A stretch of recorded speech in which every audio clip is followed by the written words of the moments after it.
என்ன பாலாஜி அண்ணே? வா சுரேஷ், என்ன காலையில எங்க போயிட்டு வர? பால் வாங்கிட்டு வரையோ? ஆமா ஆமா, காலையில பால் வாங்குறதுக்கு அனுப்பி விட்டா. சரின்னு அப்படியே போய் வாங்கிட்டு ஒரு டீயையும் குடிச்சிட்டு வரேன். பால் வாங்கிட்டு டீ குடிச்சிட்டு வர. ஆமா, அப்படியே பால் வாங்கிட்டு இந்த பக்கத்துல ஒரு டீ கடை உண்டுல, அவங்க பிள்ளைகளு ஃப்ரெண்ட்ஸு பிள்ளைகள் எல்லாம் நின்று அப்படியே பேசிட்டு ஒரு டீயும் குடிச்சிட்டு அப்படியே வாரேன். என்ன நீங்க இப்பதான் குடிக்கீங்களோ? ஆமா ஆமா, இன்னைக்கு என் பொண்டாட்டி அதிசயமா டீ போட்டு தந்துட்டா. நானும் உங்க அம்மா வந்திருக்காங்கல்ல, அதனால அவங்க தான் போட்டு தந்தாவளோன்னு நினைச்சேன். எங்க அம்மையா? எங்க அம்மா வந்திருக்காங்கன்னு உங்களுக்கு எப்படி தெரியும்? நேற்று நைட்டு என் கூட தான் பஸ்ஸில் வந்தாங்க. நேற்று நான் ஆஃபீஸ்லேருந்து கிளம்பும்போது கொஞ்சம் லேட் ஆயிட்டா. அந்தேனி கீழே வந்து பார்க்க வண்டியும் ரிப்பேர் ஆயிட்டு ஆஃபீஸ்லேயே வச்சுட்டு கடைசி பஸ்ஸில் ஏறி வந்தேன். உங்கள் அம்மையும் அதில் தான் வந்தவன். நான் வாட்டி தான் பார்க்கேன், முன்னாடி எப்போ ஒரு வாட்டி பார்த்தேன். எனக்கு ஞாபகமே இல்லை. நானும் பஸ் ஸ்டாண்டில் அப்படியே நின்றுட்டேன். அந்தேனி அவங்க தான் சொன்னாவ நான் இந்த மாதிரி பாலாஜிக்கு அம்மா அப்படின்ட்டு. இந்த சுரேஷ் யாரை பற்றி பேசிட்டு இருக்காவ?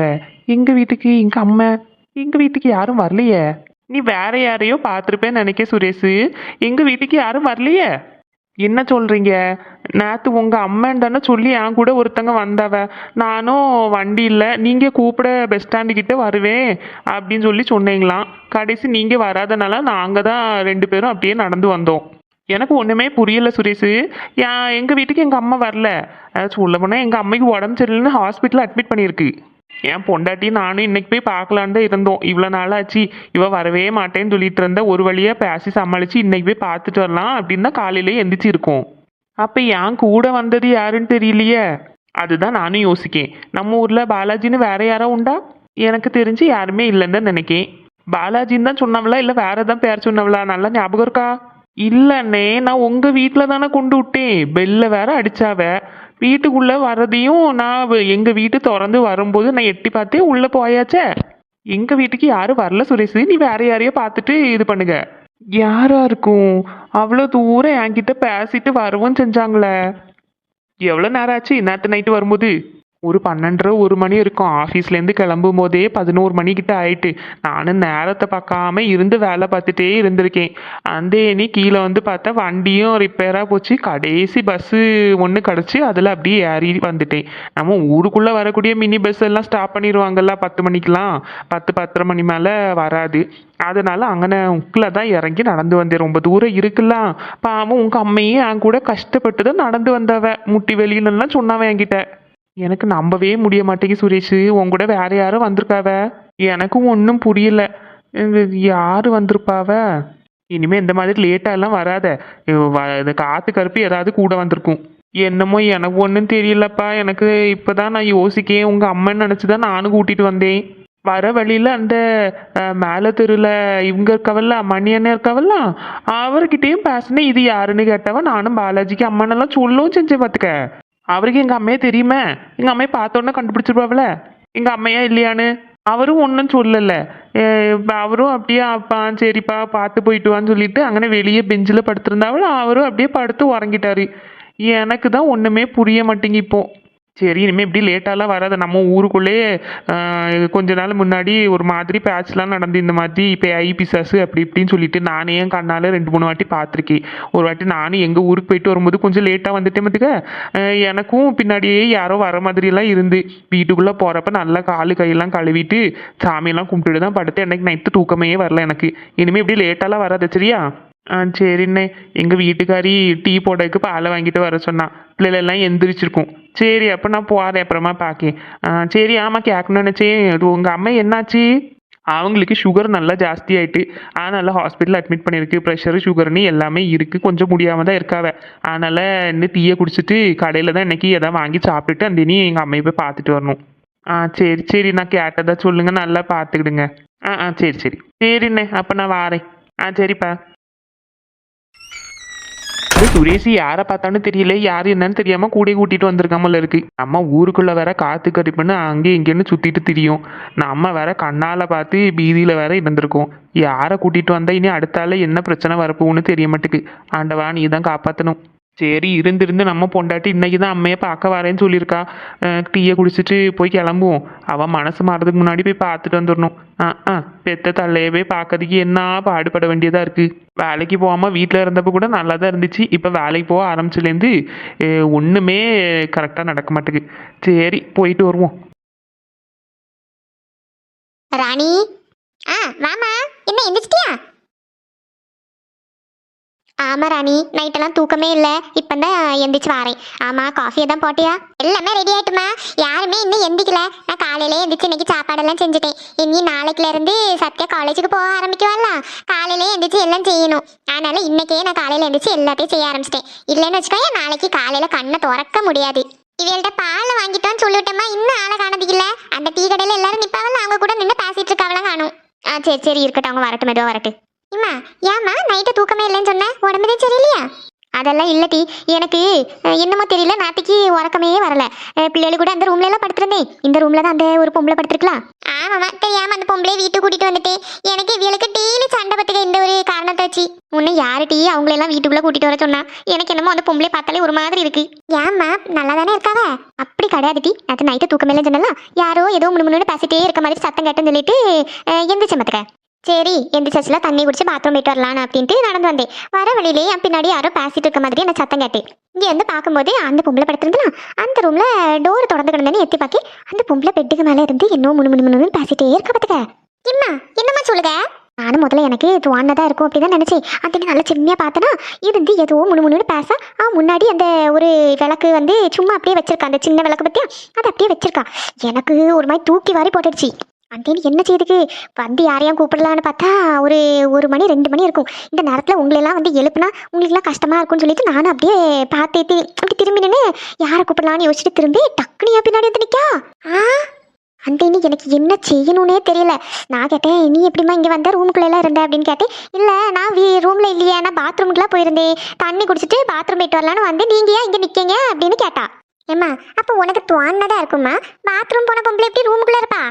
அது என்னமோ எனக்கு தெரியவே இல்லை. ஆனால் நான் செம்மையாக பார்த்தேன் பார்த்துக்க, அந்த பொம்பளை அங்கே தான் இருந்தா ரூமுக்குள்ளே. அதுலேருந்து எனக்கு தூக்கமே வரல. நான் போய் திருப்பி அங்கே இங்கே திரும்பி படுக்க எனக்கு தூக்கமே வர மாட்டேங்குது. சாமி ரூமில் போய் திருநீர் எடுத்து பூசிட்டு அடுத்தலாம் வந்து படுத்தேன். நேற்று இவரும் வரதுக்கு கொஞ்சம் லேட் ஆகிட்டுமா. எனக்கு தோணுது நாங்கள் போய் படுத்த உடனே நீ எந்திரிச்சிருப்பேன்னு நினைக்கிறேன். நாங்கள் படுக்கும்போது ஒரு 12:30 12:45 1 மணிக்கிட்ட இருக்கும். ஏன் டீ லேட்டாக வந்தவளா? ஆமாம்மா, இருந்தாலும் இப்படி ஆஃபீஸில் ஓவர் டைம்னு சொல்லிட்டு இருந்துருவாரு. வேலை பண்ண இதில் டைம் போகிறதே தெரியாமல் இருந்திருப்பாரு.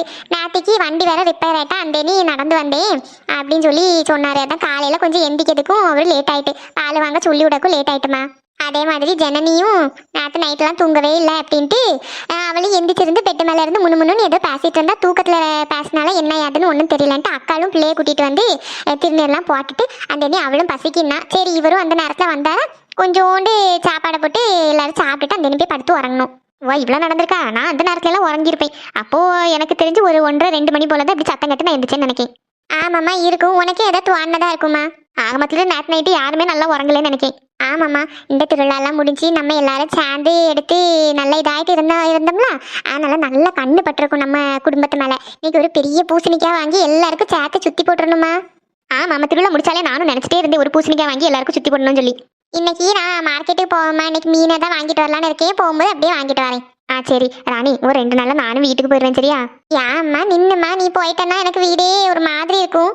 அண்ணனும் மைனியும் சென்னை போகிறேன் அப்படின்னு சொல்லிட்டு இருக்காவ. அவங்க போனாலே வீடு உறங்கி போனாலும் இருக்கும். அந்த நீ சிந்துவுக்காவும் போகிறேன்னு சொல்லிட்டு இருந்தா. எல்லாரும் போயாச்சுன்னா ஒரு மாதிரி இருக்குமா. நீ கொஞ்ச நாள் நின்ன அப்புறம் போகலாம். இது உங்கள் அப்பா அங்கே தனியாலாம் இருக்காரு. சும்மா நான் இருந்தா இல்லைன்னு வச்சுக்கோங்க, தோட்டத்திலேயே தான் 50 நேரம் அங்கேயே கடந்து வேலையாளர்கள் கூட வேலை எடுக்கவும் இதுவுமா இருக்கும். அந்த நீ உடம்பு சரியில்லாமல் போனால் என்ன செய்யுதுக்கு? உங்கள் அப்பாவை இங்கே கூப்பிட்டா வரவும் மாட்டார். பிள்ளைகளை கட்டி கொடுத்தாச்சு, எப்போவும் வந்து இப்படி நிற்கக்கூடாதுன்னு வரவும் மாட்டார். நான் அப்பாவுக்கு ஃபோனை பண்ணி வர சொல்லம்மா. வாரத்தில் 2-3 நாளாவது வந்து நின்றுட்டு போக சொல்லே. அது என்னமா எனக்கு தெரியாது. நீ வேணா அவரை ஃபோனை பண்ணி கூப்பிடு, வந்தா வரட்டும். சரிம்மா. ராணி, வாங்கங்க. இவ்வளோ நேரமா ஒரு பால் வாங்கிட்டு வரதுக்கு? இல்லை ராணி, கடைக்கிட்ட எல்லாரும் நின்னாவெல்லாம் கொஞ்சம் பேசிட்டு பால் வாங்கி ஒரு டீயையும் குடிச்சிட்டு வரேன். லேட் ஆயிட்டோ? இல்லைங்க, யாரும் பிள்ளைலாம் ஒன்றும் எந்திக்கல. அம்மா மட்டும் தான் எந்திரிச்சு வந்தாவ. சரி டீ போடணும்ல, எந்திரிச்சோன்னா ஒரு டீ குடிச்சாதானே நல்லா இருக்கும். அதனால தான் உங்களுக்கு அடிட்டே இருந்தோம். வெளியே பாலாஜியே பார்த்தனா அவன்கிட்ட கொஞ்ச நேரம் பேசிட்டு நின்னேன். அத்தே லேட் ஆயிட்டோ, நேற்று கொஞ்சம் ஆஃபீஸ்லேருந்து வர லேட் ஆயிட்டு, காலையில் எந்திக்கிறதுக்கும் கொஞ்சம் லேட் ஆயிட்டு, அதுதான் பால் வாங்க போகிறதுக்கு இவ்வளோ நேரம் ஆயிடுச்சு. பரவாயில்ல மாப்பிள்ள, பால் இங்கே கொடுங்க, நான் டீ போடுங்க. ராணி, உங்ககிட்ட ஒரு விஷயம் சொல்லணும் பார்த்துக்க. என்னங்க சொல்லுங்க. ராணி, நேற்று நைட்டு வரும்போது பாலாஜிக்கு அம்மையே அவங்க கூட வந்தான்னு சொன்னோம்ல. ஆமாங்க. ராணி, அவங்க அம்மைக்கு உடம்பு சரியில்லாம ஹாஸ்பிட்டல்ல இருக்காவலாம். ஐயா பாவம், அந்த இடத்துல எதுவும் உடம்பு சரியில்லாம ஆயிட்டோ? இல்லத்த, அவங்க வரவே இல்லையாமா இங்க. ஊர்ல எல்லாம் ஹாஸ்பிட்டல்ல இருக்காவலாம். என்ன சொல்றீங்க? ஒண்ணுமே புரியலையே. இங்க என்னங்க சொல்றீங்க? அப்ப உங்க கூட வந்தது யாரு? அதுதான் எனக்கு ஒண்ணுமே புரியல ராணி. நான் இப்பதான் பாலாஜியை வெளியே வச்சு பார்த்தேன். வேற ஒன்றும் இல்லை, நேற்று தான் வரும்போது கொஞ்சம் லேட் ஆயிட்டுல, ஒரு 12 மணிக்கிட்ட ஆயிட்டு. என் கூட பஸ்ல தான் இந்த பாலாஜிக்கு அம்மாவும் வந்தாவ. நான் தான் அவங்கள கூட்டிட்டு வந்து அவங்க வீட்டு முன்னாடி விட்டுட்டு பெல் அடிச்சுட்டு அவங்க உள்ளேயே யாரி போனதை பார்த்துட்டு தான் நான் வீட்டுக்குள்ள வந்தேன். ஆமாங்க, நீங்க சொன்னீங்களா? அவன் இப்போ நான் வந்து பாலாஜியை பார்த்துட்டு விஷயம் கேட்டால அவன் சொல்லுகான், எனக்கு எங்கள் அம்மா வரவே இல்லையே, அம்மைக்கு வந்து சுகரு பிபி எல்லாம் இதாயிட்டுன்னு சொல்லி ஹாஸ்பிட்டல் அட்மிட் பண்ணியிருக்காவ, நான் இன்னைக்கு தான் பார்க்க போகிறேன் அப்படின்னு சொன்னான். எனக்கு ஒரு மாதிரி என்னடா இது, நம்ம கூட நேற்று வந்தது யாருன்னு ஒரே குழப்பமா இருக்கு. ஐயா, என்ன சொல்றீங்க மாப்பிள்ள? ஆமாத்தே, எனக்கே ஒரு குழப்பமா இருக்கு, என்ன செய்யுதுக்குன்னு தெரியல. எனக்கு பயமா இருக்குங்க. அப்ப உங்க கூட வந்தது யாரு? எனக்கு எப்படிட்டி தெரியும்? யாருன்னே தெரியல கூட வந்தது. இதுக்கு தான் சொல்றது, லேட்டா எல்லாம் வீட்டுக்கு வராதீங்கன்னு. ஏதாவது பேய் பிசாசு உங்க கூட வந்து வீட்டுக்குள்ள வந்தா என்ன செய்வீங்க? ஒரு வாட்டி வந்துட்டு போன இதையே இன்னும் தீரல. எனக்கு என்ன ராணி தெரியும் இப்படியெல்லாம் நடக்கும்னு? மாப்பிள்ள, நீங்க வீட்டுக்கு எல்லாம் லேட்டா வராதீங்க. இப்ப நாங்களாம் இருக்கோம், பரவாயில்ல, ஏதாவது ஒண்ணுன்னா நாங்க பாத்துக்கிடுவோம், எல்லாருமா சேர்ந்து இது பண்ணுவோம். இல்லைன்னா ராணி பிள்ளைகளும் தனியா எல்லாம் இருக்கும். உரிதத்தை எப்பவும் அப்படி வரமாட்டேன். ஆனா நேற்று கொஞ்சம் வேலை அதிகமா போச்சு. இவர் இப்படி எப்ப பாரு இப்படிதாம்மா. ஒரு வாட்டி சொன்னா அடுத்து ஒரு மாசத்துக்கு கரெக்டா வருவாரு, அடுத்தது திருப்பி இப்படி லேட்டா வந்துட்டு இருப்பாரு. எனக்கு நேற்று யார் என் கூட வந்தாங்கன்னு தெரியலையே. நான் அதான் அந்த மணி அண்ணனும் என் கூட நான் வரும்போது என்னை பார்த்து பேசினாவ. அவங்களும் பார்த்து பாலாஜிக்கு அம்மா எனக்கு தெரியுமே, நான் பார்த்துருக்கேனே அப்படின்னு சொல்லவும் செஞ்சாச்சு. ஊர்ல உள்ள எந்த பேய் பிசாச வீட்டுக்குள்ள கூட்டிட்டு வந்திருக்கீங்களோ தெரியல. ஃபர்ஸ்ட் வீட்டுக்குள்ள ஒரு பொம்பளையை கூட்டிட்டு வந்து வச்சிருக்கீங்களா, எனக்கு அது மேலேயே சந்தேகமா இருக்கு. பேசாம அதை எங்கேயாவது அனுப்பிச்சு விடக்கு வழியே பாரு. பாருமா, நான் ஒண்ணு சொன்னா இவரு என்ன சொல்லிட்டு போறாருன்னு. அவர் சொல்லதுல ஒன்றும் தப்பில்ல ராணி, ஒன்னாலதான் அந்த பொம்பளை யார் என்னன்னே தெரியல. பேசாம அதை அனுப்பிச்சு விட வழிய பாரு. என்ன ஆளாளுக்கு இப்படி சொல்லிட்டு போறாவ?